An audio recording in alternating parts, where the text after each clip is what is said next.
guys, it's me Jenny. It's the same night, so I'm not going to do the naked truth spiel that I usually do. I'm just going to get right into it because I want to film these vlogs and I want to get them out of the way. So again, I've made notes, but my handwriting is even worse than the first time around, so we're going to have difficulty rereading these. So we're doing Rule 34, which I'm almost 100% sure I've already filmed this vlog on a Rule 34, and I'm pretty sure it is on my SD card, which is broken, or my laptop can't register it or some such. I need to either, I need to find a way of getting the SD card working in my laptop or find a different connection. Either way, I already filmed it, I think, but that was, I realised like 4 months ago, 6 months ago, it was a long time ago. So hopefully I discuss different things. If I do manage to get that video off at some point, I will upload it under like flashback naked truth on Rule 34. Anyway, I'm going to try and discuss some different things to what's on that video, a hypothetical video if it ever comes to light at some point, but I can't remember what I had on it and I can't see it because it is in the ether of my SD card that's not working. So hi guys, Rule 34. Ooh, big topic.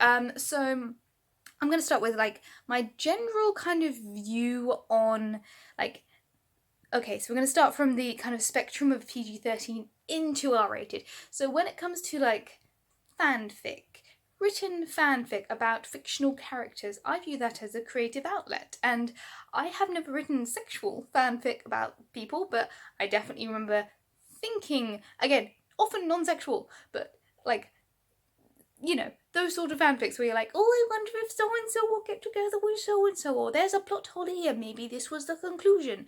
Like, I can remember doing that as a teenager a lot. And then I can remember equally, occasionally being like, oh, if that character got with that character, how loudly. But, like, I never really went too sexual as a teenager, and I definitely never wrote any of it. But, like, I view fanfic in general as a creative outlet, as long as it's among fictional characters. Then you progress into fictional art. And this is where we get into deepfakes, because it goes from hand-drawn art, where it is genuinely, like, you cannot define it as anything other than a creative outlet. Like, it is about fictional characters who are maybe played by real people, or it's about fully fictional characters, like hand-drawn or digital characters. And then it goes into deepfakes. So that's when it becomes a bit complicated, because then you're using a real person's image to create art. But generally how I divide it is if it is a fictional character, rather than like if it is specifically like that entity being objectified. Not necessarily great, but you know, don't yuck other people's yums. That's something that one of my friends said that I'd never heard before, and I was like, huh, that's a delightful turn of phrase. Good job, you.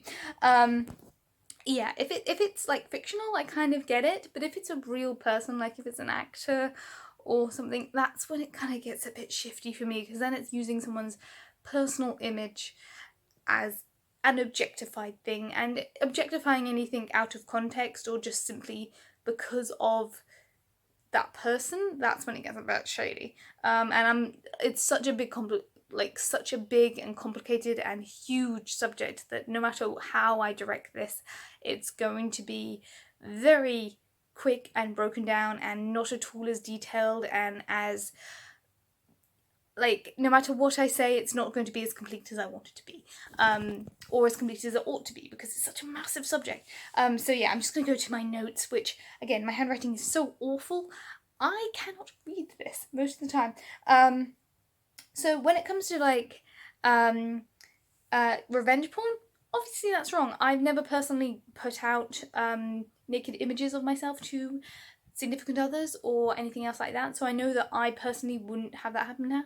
But if that were to happen, that would be a fake image, and I know immediately that was a fake image, and most of my friends and family know that I am a big old, not particularly going to be one of those people who goes out and puts naked pictures of myself on the internet, or to people that I would send my naked pictures to. So most of my friends and family would be like, that's clearly a fake. But for people who may do that, or people who don't necessarily have that image to project out, it's much more difficult. And then you have real images, real revenge porn, or real leaked leaked nudes, which is just kind of shitty. And I go with, again, Philip DeFranco's definition of those sort of things when the big leak happened, which was, you know, it's the equivalent of breaking into someone's house and stealing their stuff and then selling it. It is really very much that, and I very much abide by the same rule that I've always said, which is treat the internet how you would treat a real conversation, like text or image. If you're not willing to share that in person, then don't share it on the internet. Treat the internet like you're talking to another human being, because you are. That is the reality of the internet. You are talking to real people that if you wouldn't have a conversation with them like this in the pub, then you shouldn't have a conversation with them on the internet. So that's something that I kind of abide by when it comes to those sort of things. And if those things wouldn't be applied in real life, then they're either fake or you shouldn't be doing it. But yeah, I think one of the things that is going to change in the future is, because of the prevalence of deepfakes, things like checking your own media sources is going to become more and more important. One of the things I was taught in secondary school in my degree was, you know, double check your sources, double check against other things. Everyone has an opinion, everyone has an agenda. So check what that IRL is. Check if it's from The Onion, check if it's from a reliable source, and if it's not from a reliable source, then put some doubt in your mind as to reality. And I think we live in an age where people aren't necessarily self-critical and critical of their sources enough.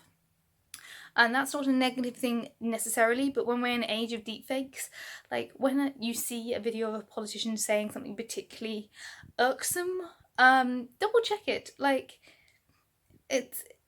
it's difficult, and it's getting harder and harder every year because of the prevalence of fake news, deepfakes, misinterpretations, headlines, etc., etc. But if in any doubt, and you should always be in some doubt, double check. Like, don't rely on one source, especially one source that you know to be biased to one side. And I'm getting away from the subject. One of the things I want to talk about really quickly, and I'm running out of time before my phone runs out, but I'm so sorry. But like, really strange thing that I thought about when I was rewatching Trisha's video was, I had an experience at a anime convention, and we had a hentai panel, and that was not something that I was really going to be into, but I was like, hey, it's funny, you kind of get into the spirit of it, and it's ridiculous. You watch some clips, and it's the most ridiculous stuff you've ever seen. Like, it is completely crazy, and you're all drinking, it's bonkers. But one of the things that we had a problem with was someone had uploaded content to the thing which we didn't watch, but in the age of consent in Japan is lower than the age of consent in the UK, so technically some of that content, although we did not view it, was illegal. So that becomes a big problem, because even though the characters are fictionalized, even though the images could be any age at all, because the characters are underage, then it becomes really difficult. And again, it's not something we ever viewed. It is not something that was ever a thing. It was in the collection. And it's something that's really, really difficult to think about, because those images are not real. They are fictional characters, but inside of different things it would be illegal. So even though the age of consent is lower in England than it is in America, if there was a cartoon image or an image of a minor doing something intimate that was then again shown in a different country where the age of consent is higher, then that would be illegal. And that's really interesting to me. Not that I would ever, again, never wanted to view it, never did view it, but something that it's worth thinking about in terms of the age of deepfakes and the age of Rule 34, because it is damaging and scary. And again, don't yuck other people's yums, as long as those yums do not cause harm to others and do not cause harm, either emotional or physical or psychological. And yeah, this is such a huge subject, and I was never going to be able to do it full justice. I'm so sorry this has been so rushed, and there's a lot of things that I want to explain more, and a lot of things I want to go into more detail, but I don't have room. My phone's going to run out of space any second now. Thank you all for watching. Feel free to comment, and blah, blah, blah.